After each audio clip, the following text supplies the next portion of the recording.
Salve, salve, amigo baesiano de todo o Brasil. Aqui é o Eduardo Baez, este é o canal História Integrada Edu Baez, e nós estamos falando de história do Brasil, Brasil colônia. Já deixamos o século XVI para trás e agora vamos falar de século XVII, do processo de interiorização e de expansão territorial. Passaremos nesse processo falando sobre a expansão bandeirante, a expansão da pecuária, a conquista do sul, as entradas, as bandeiras e todo o processo que leva à extensão da colonização em direção ao Tratado de Tordesilhas. Ok? Nesse primeiro vídeo, nós vamos falar da expansão bandeirante. Mas antes da gente começar, não esqueça de deixar o seu like, não esqueça de se inscrever se você não está inscrito, de ativar o sininho e compartilhar este vídeo com as outras pessoas. Tudo bem? Vamos lá?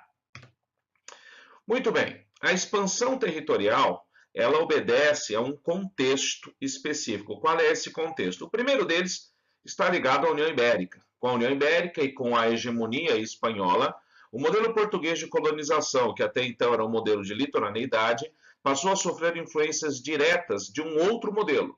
Esse modelo é chamado de interiorização. E é essa interiorização que vai impulsionar a colonização a sair do litoral para o interior. Outro aspecto que está ligado a esta interiorização é o desenvolvimento de expedições para o interior. Essas expedições são chamadas de entradas e bandeiras. Entradas, elas são expedições oficiais, patrocinadas pela coroa portuguesa. As bandeiras são as expedições particulares, mas se assemelham a bandos armados que vão para o interior atrás de oportunidades e de riquezas. A invasão holandesa no Nordeste é um outro fator significativo, porque vai expulsar, vai pressionar a população do litoral a ir para o interior atrás de uma proteção. Mas também podemos assinalar a pecuária, que eu vou tratar numa próxima aula, e as missões jesuíticas, que também eu vou falar numa próxima aula. Nesta aula eu vou falar mais das bandeiras, das expedições bandeirantes. Para tanto, é necessário primeiro olhar para o centro irradiador dessas expedições. Nós estamos falando da capitania de São Vicente e particularmente da vila de São Paulo. Por que isso? Veja só. Primeiro, a capitania de São Vicente, ela não vingou, ela não se tornou uma capitania lucrativa, vamos chamar assim, embora no início ela tenha tido algum sucesso, porque foi dali que começou a colonização, com a expedição de Martim Afonso de Souza. Com o passar do tempo, ela se tornou uma área muito distante do centro econômico da colônia, que era o Nordeste. E por que ela não se desenvolveu com a cana-de-açúcar? Porque a faixa litorânea estreita e alagadiça não permitia uma maior expansão da atividade canavieira. Isso gerou um forte desinteresse colonial e a região ela ficou relegada a ser uma área secundária dentro desta economia. A economia local vai ser muito mais de subsistência, tendo que se desenvolver ou se virar sozinhos os habitantes vicentinos. E no século XVII vai haver uma melhoria da estrutura, por quê? Porque haverá o desenvolvimento da produção de trigo para consumo interno e, com isso, a região vai ganhar um certo fôlego econômico. Porém, a marca principal da capitania de São Vicente é o isolamento e a pobreza. Isto gera no habitante vicentino uma característica interessante. Sempre que ele tiver a oportunidade de buscar fora da capitania o seu sustento, ele o fará. Então, ele não é um sujeito enraizado, ele não é um cara apegado à estrutura da capitania, bem diferente lá do Nordeste. Então, nós temos aqui uma característica interessante, o desenraizamento, como uma forte característica do habitante de São Paulo. Ok? Com isso, no início do século XVII, nós teremos algumas mudanças acontecendo. Veja só, a primeira grande mudança será o ciclo de caça ao índio, virado do 16 para o 17, durante a União Ibérica. O que está acontecendo e por que isso se intensificou? O bandeirismo de apresamento indígena. Há uma necessidade de mão de obra premente no início do século XVII, gerada justamente pela área açucareira. O que acontece? Os escravos africanos, o fluxo de escravos africanos, ele foi interrompido.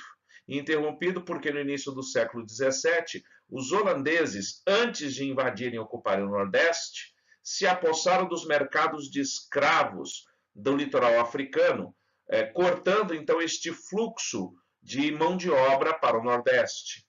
Então, o que nós temos é os senhores de engenho buscando essa mão de obra local, o que vai incentivar o apresamento indígena para suprir esta mão de obra na região açucareira.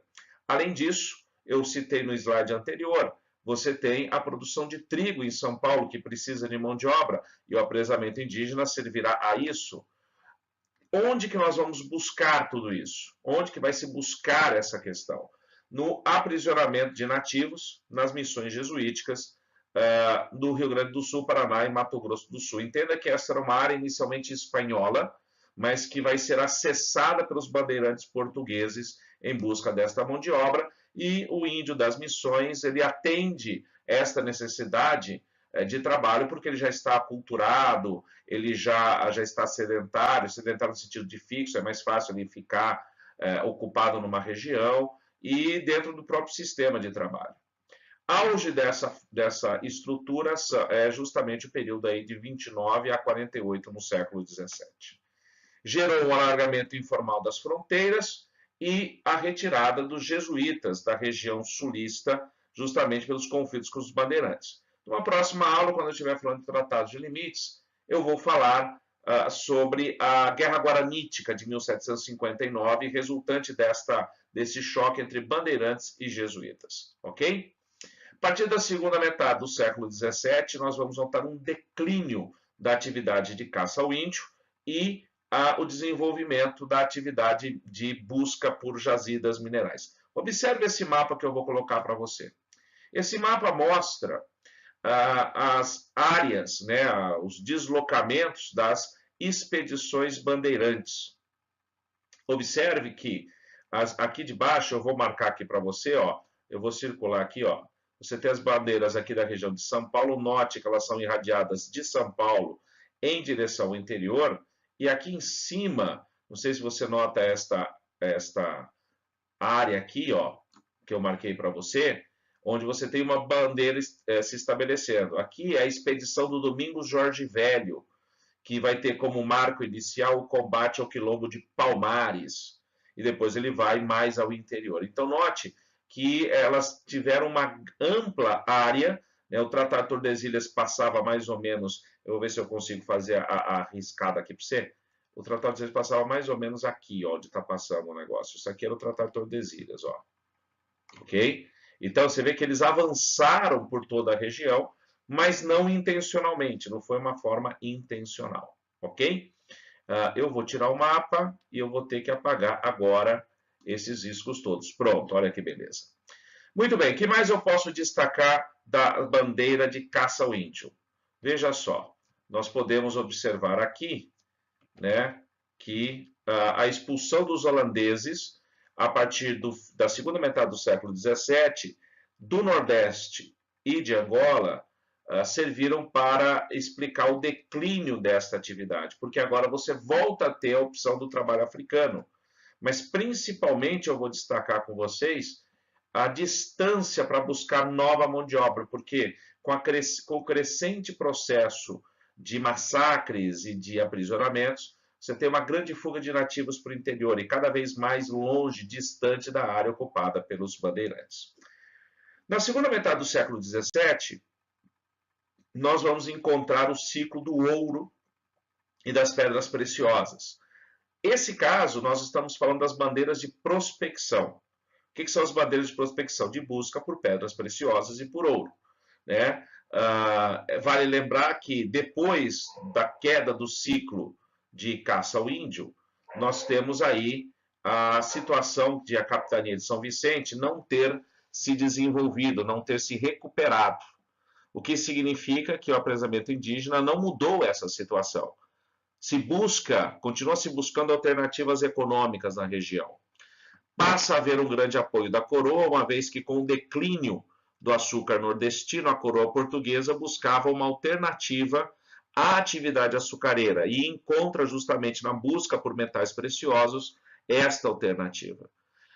Nós temos aí as áreas de Mato Grosso, Goiás e Minas Gerais como as áreas alvo desta atividade, e as primeiras jazidas serão encontradas no final do século XVII, em Minas Gerais, no ano de 1693. Quase que de imediato, inicia-se uma intensa corrida do ouro à região, um processo de ocupação do território de forma desordenada, que só vai ser organizada efetivamente no início do 18, com a intendência das Minas, quando acontecer aí a criação como disse, da intendência das Minas em 1702. Isso eu vou falar na mineração. Outra forma de atividade é o sertanismo de contrato. São expedições que vão ao interior a serviço da coroa para combater quilombos, aliás, para destruir quilombos, combater tribos inimigas. E o destaque aqui, eu citei anteriormente, é a expedição de Domingos Jorge Velho no quilombo de Palmares, para a destruição do quilombo de Palmares. E também nós temos as monções, que são as expedições fluviais que se estendem aí pelos rios do interior de São Paulo, nos núcleos de povoamento. Então você tem o rio Tietê, o rio Piracicaba, o rio Paraná, posteriormente mais ao interior, o rio Paraguai. Essas expedições comerciais faziam a ligação entre São Paulo e Cuiabá. Meu amigo, você tem ideia do que é ir de São Paulo a Cuiabá no século XVII? Se hoje é longe, você imagina no século XVII como é que era esse negócio. Essas expedições fluviais, chamadas de monções, farão esta ligação, ok? Nesse último slide que eu vou te mostrar, nós temos aqui as consequências do bandeirantismo. A consolidação do domínio português no interior do Nordeste é uma consequência imediata, porque ele vai consolidar o domínio do interior, e a incorporação ao território de Portugal das áreas do Sul, Centro-Oeste e Sudeste. Veja este mapa mostrando esses deslocamentos todos que eu falei para você. Você tem ali agora o melhorzinho, já melhor desenhado do que aquilo que eu risquei na aula anterior. Para a gente encerrar, tem um ponto que precisa ser sempre discutido. Os bandeirantes, eles foram exploradores ou genocidas? Eles são homens do seu tempo, homens da exploração. Sim, estabeleceram sim um extermínio de nativos, mas por outro lado também foram exploradores. Os vestibulares trabalham essas duas ideias, essas duas discussões, ok? Início da expansão territorial, nós falamos da expansão bandeirante. Eu sou Eduardo Baez, este é o canal História Integrada Edu Baez. Não deixe de se inscrever, de compartilhar, de ativar o sininho. E nos vemos numa próxima oportunidade, falando sobre a expansão em direção ao sul e os tratados de limites, ok? Um grande abraço, até a próxima, tchau!